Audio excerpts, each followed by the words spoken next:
She's the Conference Board labor economist, Linda Barrington, with us here. And Linda, great to see you again. Good to see you. Okay, so I know you look at various indexes from online ads to something called the Peter Index, which I'll explain a bit later to the viewers, but essentially looks at part-time workers.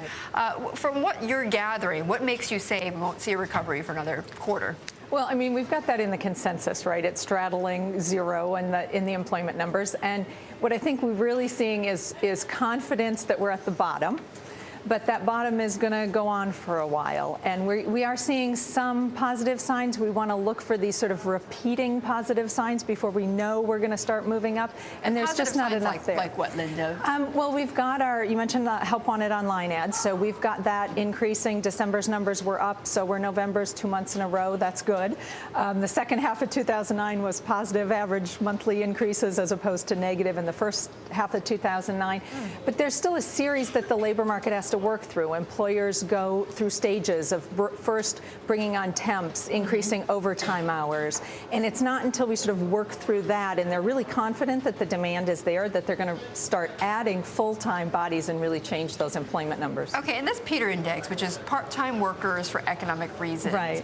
In what direction is it going right now? Well, that's had some improvement as well. So this is a number where people are asked, are you working part-time, full-time? And basically, would you like to be working full-time? And the reason they're not is because there's not demand for them full-time. So again, that's one where as employers sort of are able to bring these part-time workers on full-time, it says we're getting that confidence that really demands back. So that is, and we've been talking a lot about temporary workers and how that could be an indicator. Exactly. I want to get also to just gender. Male, female workers. And I've noticed in your report that unemployment among men is dropping right now, the unemployment rate.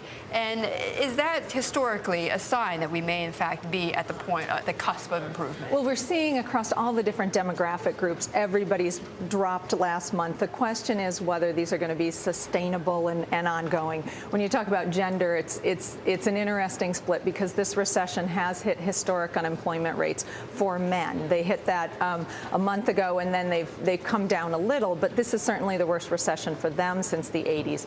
The women, we fared a little better in this round. And why not? I was curious about that. How come women had it worse before, but not this time around? Well, I think it's partly the kinds of jobs. It's also issues about new industries versus old. Manufacturing was hit very hard. That tends to be a more male-dominated industry. So it's partly an industry split. It's partly the kinds of jobs that have been shed in this recession. Okay, that makes a whole lot of sense. Linda, thank you so much for joining us.